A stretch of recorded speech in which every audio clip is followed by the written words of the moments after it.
Hey YouTube, it's Pixel here, and today we're asking a big Harry Potter question. Is there a student quota that the Sorting Hat has to meet each year for each Hogwarts house? I'll be honest, this is something that I really didn't think about when I was reading the books or watching the series growing up. And I think that it just never came across as that pertinent to the story, but it is awfully convenient that each year the Sorting Hat sorts about the same amount of students into each Hogwarts house. Now, when you take into account that the Sorting Hat is going based on personality, you would think that some years there may be a lot more Slytherins or a lot more Gryffindors, but they seem to roughly add up each house each year to be about the same amount. I started to think about this after coming across a post on Reddit from user Tom_EX, and I'm going to link that post down below in the description box if you would like to read what they had to say on the subject. What they were thinking is that since the students are sorted in alphabetical order, students later in the alphabet are actually at a disadvantage as they wouldn't be getting into the house that they most likely would be sorted into had they been sorted in the beginning, because the Sorting Hat has to take that into account later on down the line. However, I think that the Sorting Hat may be taking this into consideration the entire time.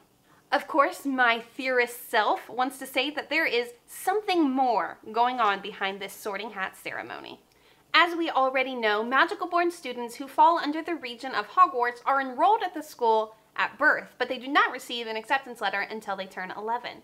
It appears that the students are sorted on the spot on their first night at Hogwarts during the Sorting Hat ceremony. However, I think that this ceremony is more of a traditional production than it is to really sort the students. I think it is obvious that more than just the core character trait that may match one of the 4 houses is the reason that a student is sorted into a specific house. That is clearly shown to us through Hermione Granger, whose core traits are all about knowledge. She fits the Ravenclaw house more than she may fit the Gryffindor house. However, she is sorted into Gryffindor.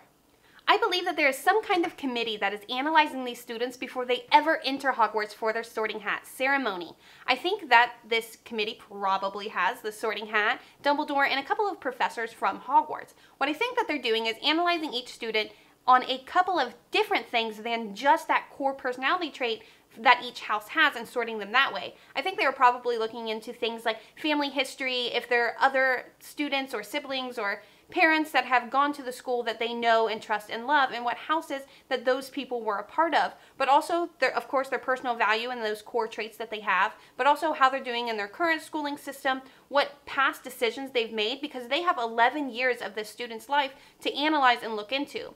Most importantly, though, I think that they are taking into consideration where they are sorting other students in that year, because Hogwarts wants to put students with other like-minded individuals. So they are finding where that student may thrive in a social scene as well as those personal values. I think this may explain how Ron, Hermione, and Harry were all sorted into the same house, even though Hermione may have better been suited for Ravenclaw based on personal core values, and Ron may be in a Hufflepuff house, and even Harry in Slytherin. But the 3 of them, as a trio, work together and have so much more in common than just those core value traits, and I think the rest of the Gryffindor house does as well.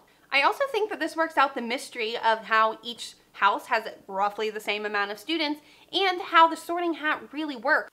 Of course, there are a few things that eat away at this theory. The biggest one would be that Harry Potter was going to be sorted into Slytherin, but asked to be sorted into Gryffindor.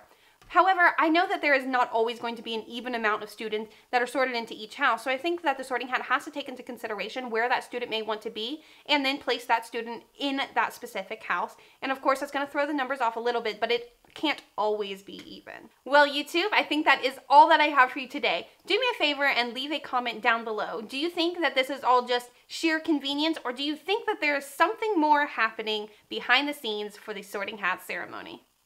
Until next time, I'm Pixel, and I hope to catch you on my next video.